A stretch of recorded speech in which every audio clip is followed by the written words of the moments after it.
Bueno, pues vamos a explicar ahora algo que es necesario para poder continuar con los conceptos que estamos entendiendo, que es el esquema geocéntrico, que como sabemos es un esquema erróneo, es el esquema que propusieron los griegos, que lo propuso Ptolomeo en concreto, y que la mayoría de los griegos secundaron, así como se secundó hasta el siglo XVII. El esquema propone lo que para nosotros parece como lógico cuando vemos al Sol girando alrededor de nosotros, ¿no? Es decir, la Tierra está en el centro, nosotros no notamos la Tierra moviéndose, la Tierra está en el centro y alrededor de la Tierra están las estrellas y los astros. Entonces, el esquema de Ptolomeo, el geocéntrico, lo que propone es una bóveda celeste que nos rodea, donde están las estrellas clavadas como chinchetas, que llamamos estrellas fijas. Son fijas porque están clavadas como chinchetas, pero no son fijas en el sentido de que esa bóveda gira alrededor de nosotros tardando 24 horas en dar la vuelta. Y ahí vemos cómo gira en sentido contrario al que gira en realidad la Tierra, porque nosotros vemos cómo las estrellas giran en el sentido contrario. Vale, pues ahí tenemos las estrellas fijas girando en una bóveda gigantesca que gira alrededor de nosotros mismos. Bien, aparte de eso está el Sol. El Sol es una de esas estrellas que está de alguna manera clavada a la bóveda celeste y arrastrada por la bóveda celeste. Pero el Sol tiene una peculiaridad, y es que también realiza su propio viaje dentro de esa bóveda. Y a veces está ahí, pero a veces se mueve por esa curva que llamamos la eclíptica, que son las constelaciones del zodiaco por la que él va pasando a lo largo del año. Por eso, cuando la bóveda celeste va girando, a veces tiene el Sol en un punto del zodiaco y a veces tiene el Sol en otro punto del zodiaco.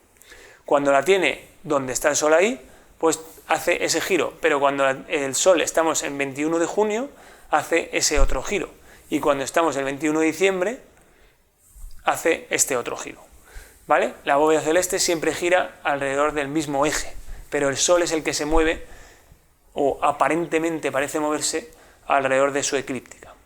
Seguimos. Bueno, ahora imaginemos que estamos en el Polo Norte. El plano del Polo Norte, como vemos aquí, es horizontal, porque la Tierra la estamos fijando norte-sur, norte arriba, sur abajo.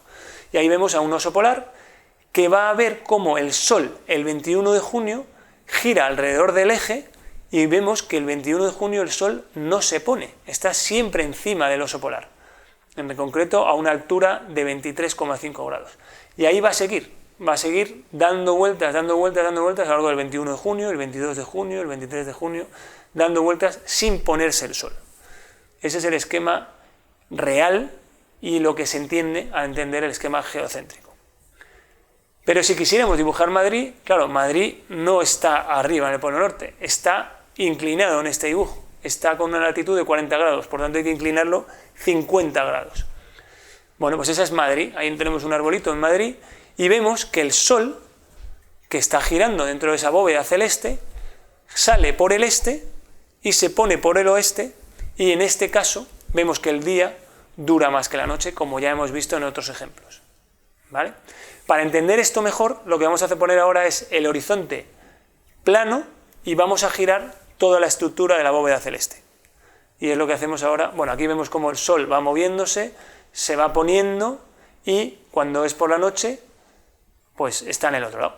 Y eso es el esquema del 21 de junio en Madrid. La noche dura más corta que el día. Ahora giramos todo este mismo esquema y giramos la bóveda celeste, de tal manera que el eje de la Tierra lo hemos girado 23,4 grados hacia la derecha. Y así ya podemos entender lo que vamos a ver, que es la esfera armilar, que es la siguiente.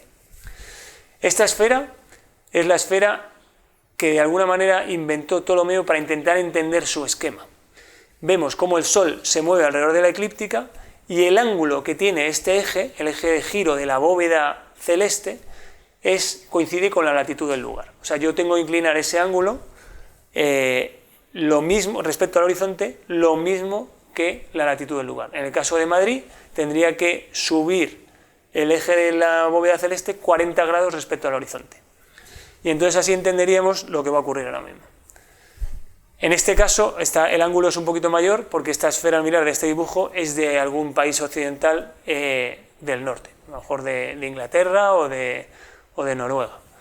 Bien, pues aquí tenemos el Sol, estamos en el 21 de junio, estamos en una posición en la que el Sol está en esa declinación del 21 de junio, y este es el movimiento que hará el Sol.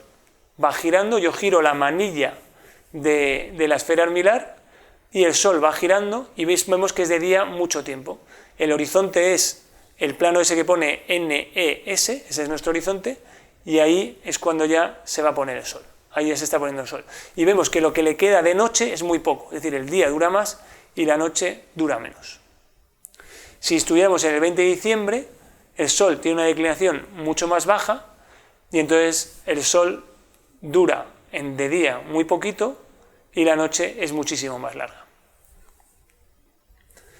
Esto mismo explicado sin la esfera armilar es muy sencillo. Nosotros dibujamos nuestro eje con una latitud de 40,5 grados, como es el caso de Madrid. Tenemos ahí nuestra casita en Madrid y el eje de la Tierra, el eje de la bóveda celeste, va girando y va arrastrando al Sol. En el caso de que estemos el 21 de junio al amanecer, el Sol, por ser 21 de junio, tiene una declinación positiva de 23,4 grados y ahí vamos a ver el movimiento que va haciendo el Sol, que si nos fijamos sale por el noreste, no sale por el este, sale bastante en el noreste. Ese es el movimiento del Sol, que sale por el noreste, va avanzando la mañana. Cuando está el 21 de junio está casi en el cenit, pero no en el cenit, de hecho está a una altura de 73 grados, como hemos visto antes, va avanzando y se pone por el noroeste. Estamos en una declinación de 23,4 grados positivo, 21 de junio, Madrid, latitud 40,5 grados. Vamos a ver ahora el 20 de diciembre, la declinación menos 23,4 grados. Vemos que por tener una declinación negativa, ahora el Sol, en vez de salir por el noreste, sale por el sureste, no sale por el este, sale muy por el sureste, estamos en invierno. Y el Sol va a avanzar a lo largo de la mañana, va a avanzar a mediodía, y a mediodía vemos que la altura del Sol es muy pequeñita, de hecho es 26 grados, es muy bajita, el Sol está muy abajo.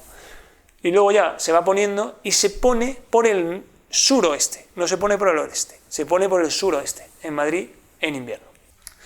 Bueno, pues vamos a ver ahora todo junto cuáles son los movimientos del Sol cuando estamos en junio, es decir, declinación positiva de 23 grados, en diciembre, que es ese Sol oscurito, muy flojito, de menos 23,4 grados, y en los equinoccios de primavera y de otoño, que es ese Sol mediano que tenemos ahí, y digamos que en ese sándwich que hay de helado, entre esas dos, entre la declinación positiva y la declinación negativa, en esos puntos va a ser por donde vamos a poder encontrar el Sol a lo largo del año, desde el este al oeste, pero en ningún otro punto más podremos encontrarlo. Pero lo interesante de todo esto es que en función de dónde está el Sol, exactamente dónde está el Sol, podemos saber la hora del día y el día en el que nos encontramos. Y ahí es donde vamos a encontrar un nuevo conocimiento. Por ejemplo, ¿en qué lugar de la Tierra estamos? ¿Qué hora es? ¿Y qué época del año es en este dibujo? Bueno, pues estamos en algún lugar de una latitud de 40,5 grados, como estamos viendo por la manilla. Estamos muy cerca de o bien el equinoccio de primavera o bien del equinoccio de otoño, porque la declinación es casi 0 grados, como estamos viendo en el dibujo, y estamos a media mañana porque el Sol está ya levantado por el este. Y aquí tengo yo dibujado las fotos de las puestas de Sol en la Ría de La Coruña, en diferentes días. Y aquí tenemos desde el 20 de marzo hasta, que es el equinoccio de primavera, hasta el solsticio de verano. Cada 4 días hacemos una línea y vemos las diferentes puestas de Sol. Bueno, pues aquí cómo evoluciona desde marzo hasta junio, y en la siguiente vemos que el Sol cada vez se va poniendo más hacia el noroeste. Al principio es justo en el oeste, como es el 20 de marzo, eso marca el oeste, esa línea del 20 de marzo marca el oeste, y cada vez se va poniendo más en el noroeste, cada vez se pone más en el oeste, cada vez se pone más en el noroeste, hasta que el 20 de junio se pone muy en el norte. Y aquí, por tanto, se va moviendo hacia la derecha la puesta de Sol. Una vez que pasamos del 20 de junio, el Sol vuelve a retroceder en su puesta de Sol, y cada 4 días se va moviendo más a la izquierda su puesta de Sol va más a la izquierda, hasta que llega al 20 de septiembre, que se vuelve a poner en el oeste, ¿vale? Es decir, se va moviendo hacia la izquierda. Obviamente, si siguiéramos, seguiría moviéndose hacia la izquierda, hacia la izquierda, hacia la izquierda, hasta que llega muy al suroeste en el 20 de diciembre. Es decir, que el Sol no se pone siempre en un sitio, se pone en sitios totalmente distintos.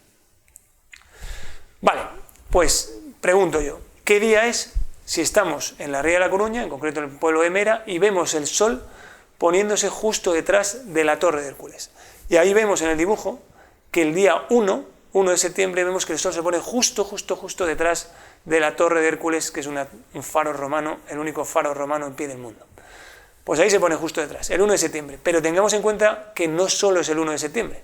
Es decir, aquí se está poniendo 10 días, o sea, 20 días antes del equinoccio de otoño, pero también podremos encontrarle ahí 20 días después del equinoccio de primavera. Es decir, estaríamos hablando bien del 1 de septiembre, bien del 8 de abril. Cada día tiene su equivalente cerca del equinoccio de primavera o cerca del equinoccio de otoño.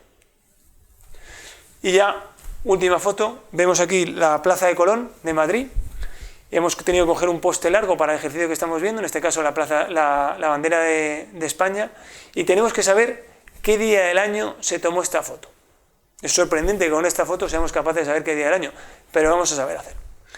Vamos a ver cuánto mide esa sombra de la bandera.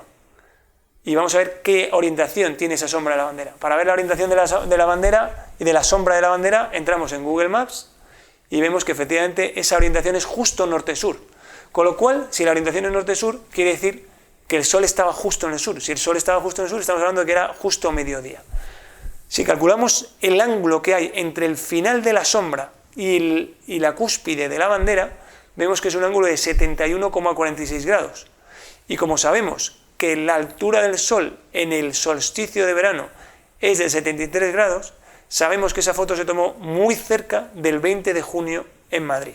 Es decir, que se tomó o a mediados, principios de junio o a finales, principios de julio. Esa foto se tomó en esa fecha y no se pudo tomar en ninguna otra fecha. Ahora vamos a ver qué pasaría si esa foto se hubiera tomado en otra fecha distinta. Por ejemplo, cómo sería la sombra si se hubiera tomado el 20 de diciembre al mediodía. ¿Hasta dónde se proyectaría esa sombra dentro de la Plaza de Colón? Y calculemos cuál es la altura el día de solsticio de invierno. Es muy fácil de calcular según esta gráfica. El eje de la Tierra está mirando hacia el otro lado, estamos con una declinación de menos 23,4 grados, calculamos alfa, que es muy fácil, es 90 menos 40,5 más 23,4. Ese es el ángulo que forma el Sol con el horizonte. Es decir, el Sol tiene una altura de 26 grados.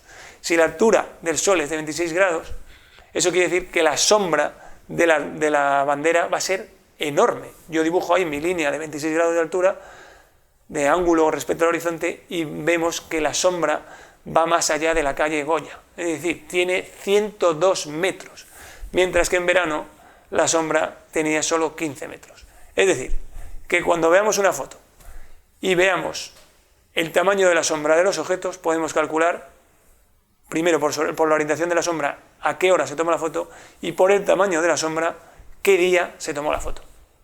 Hemos aprendido un montón de cosas hoy, seguiremos otro día. Muchas gracias.